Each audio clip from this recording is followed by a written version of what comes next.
ជំរាបសួរអ្នកគ្រូថ្ងៃនេះខ្ញុំនឹងធ្វើសម្លស្ងោរជ្រក់មាន់នឹងគ្រឿងផ្សំវាមានដូចជាសាច់មាន់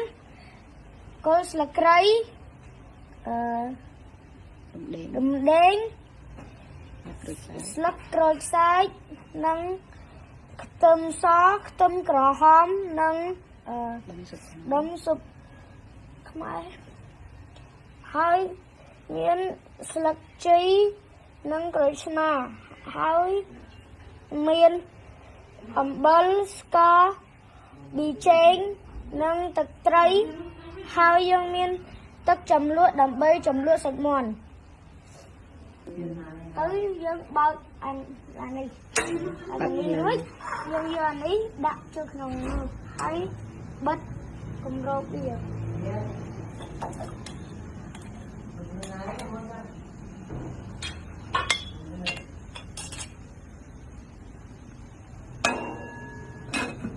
រំចាំឲ្យដល់ពុះនឹងយើងត្រូវការរំចាំវាឲ្យដល់ពុះសិនឥ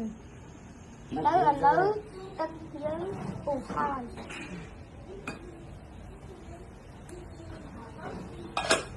ហើយយើងដាក់សាច់មាន់ចូល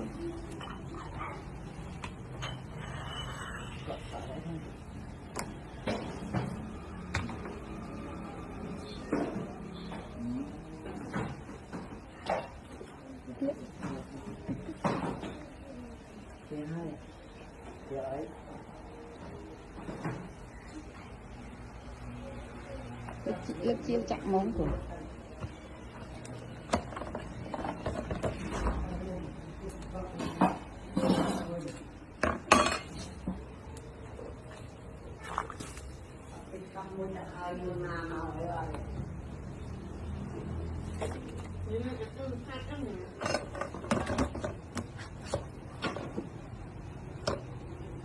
កូរវា